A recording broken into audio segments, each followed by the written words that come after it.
നമസ്കാരം. കേരളം ഇന്ന് ഉറ്റുനോക്കുന്നത് വലിയ ഒരു ചോദ്യത്തിലേക്കാണ്. ആരാകും അടുത്ത മുഖ്യമന്ത്രി? UDF 102 സീറ്റുകൾ നേടി വമ്പൻ വിജയം ആഘോഷിക്കുമ്പോഴും എന്തുകൊണ്ടാണ് മുഖ്യമന്ത്രിയെ തീരുമാനിക്കാൻ 7 ദിവസം വൈകുന്നത് എന്നതിനെ ചൊല്ലി CPM-ഉം BJP-യും വലിയ ദണ്ണത്തിലാണ്. സൈബർ ലോകത്ത് സഖാക്കളും BJP-ക്കാരും കണ്ണീരൊഴുക്കുകയാണ്. എന്തേ മുഖ്യമന്ത്രിയെ തീരുമാനിക്കാത്തത്? കോൺഗ്രസിൽ തർക്കമാണോ എന്നൊക്കെ ചോദിച്ചാണ് ഇവരുടെ വിലാപം. സ്വന്തം പാർട്ടി തകർന്നടിഞ്ഞതോ വോട്ട് ചോർന്നതോ ഒന്നും ഇവർക്ക് ഒരു പ്രശ്നമല്ല. കോൺഗ്രസിന്റെ മുഖ്യമന്ത്രിയെ തീരുമാനിക്കാൻ വൈകുന്നതാണ് അവരുടെ ഇപ്പോഴത്തെ ഏറ്റവും വലിയ നാഷണൽ ഇഷ്യൂ. നമ്മുടെ ശൈലജ ടീച്ചർ പോലും ഇതിൽ ആശങ്ക പ്രകടിപ്പിക്കുന്നതായി കണ്ടു. മുഖ്യമന്ത്രിയെ തീരുമാനിക്കാൻ ഇത്ര കഷ്ടമാണെങ്കിൽ ഭരണം എങ്ങനെ മുന്നോട്ട് കൊണ്ടുപോകും എന്നതാണ് ടീച്ചറുടെ ചോദ്യം. ടീച്ചറെ, നമുക്ക് അല്പം പുറകോട്ട് പോകാം. 2021 ആ മെയ് മാസം. ടീച്ചർക്ക് ഓർമ്മയില്ലെങ്കിലും ജനങ്ങൾക്ക് കൃത്യമായി ഓർമ്മയുണ്ട്. മെയ് 2 ഫലം വന്ന രണ്ടാം പിണറായി സർക്കാർ സത്യപ്രതിജ്ഞ ചെയ്തത് മെയ് 20 18 ദിവസമാണ് അന്ന് എടുത്തത്.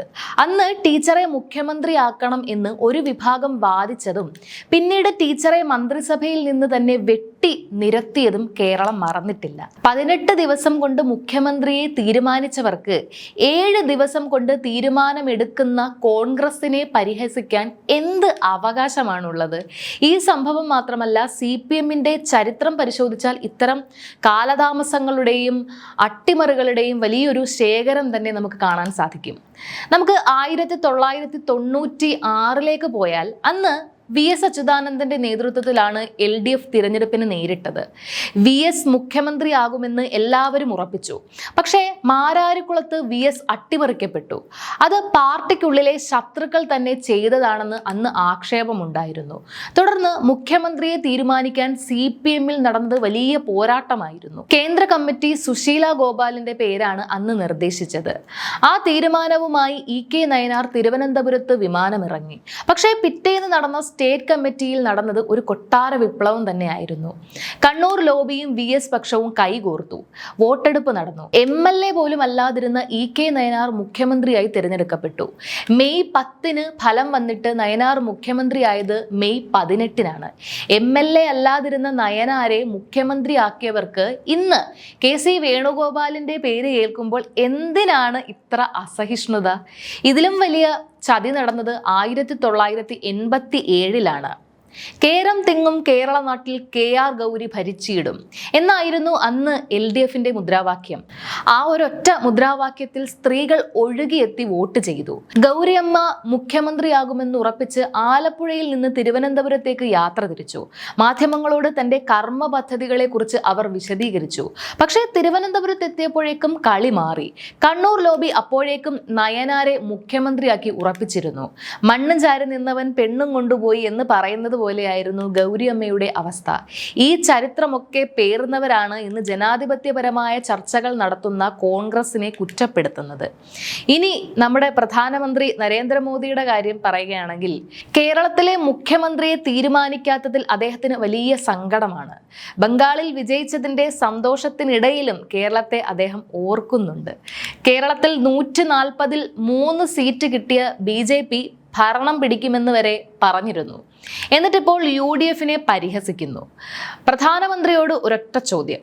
പശ്ചിമേഷ്യൻ പ്രതിസന്ധിയിലും അമേരിക്ക-ഇറാൻ സംഘർഷത്തിലും ഇന്ത്യക്ക് കൃത്യമായ ഒരു നയമുണ്ടോ? നെഹ്റുവിന്റെ കാലത്ത് നമുക്കൊരു ചേരിചേരാ നയം ഉണ്ടായിരുന്നു. ഇന്ന് ആ നെഹ്റുവിനെ അധിക്ഷേപിക്കലാണ് മോദിയുടെയും സംഘപരിവാറിന്റെയും പ്രധാന ജോലി. വിദേശ നയങ്ങളിൽ മൗനം പാലിക്കുന്ന പ്രധാനമന്ത്രി ഒരു സംസ്ഥാനത്തെ മുഖ്യമന്ത്രിയെ തെരഞ്ഞെടുക്കുന്നതിനെ കുറിച്ച് വേവലാതിപ്പെടുന്നത് എന്തിനാണ്? BJP-യിൽ എങ്ങനെയാണ് കാര്യങ്ങൾ നടക്കുന്നത്?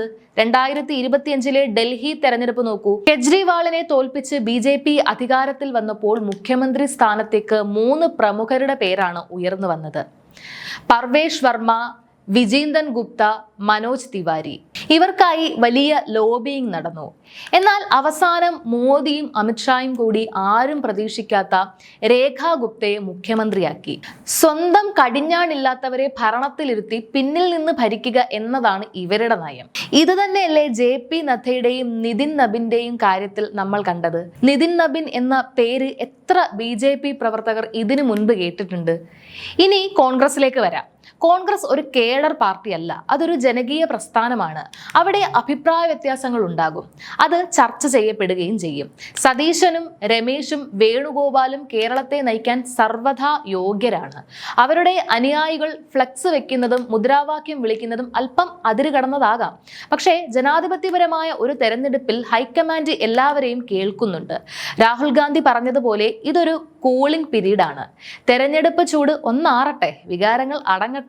AK ആന്റണിയെയും സോണിയാഗാന്ധിയെയും പ്രിയങ്ക ഗാന്ധിയെയും പോലെയുള്ള നേതാക്കളുടെ അഭിപ്രായം തേടി ഏറ്റവും മികച്ച ഒരാളെ അവർ തീരുമാനിക്കും.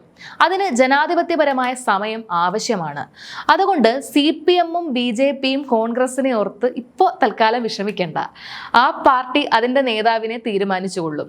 ഭരണസ്തംഭനം ഉണ്ടാകുമെന്ന് പേടിക്കുകയും വേണ്ട.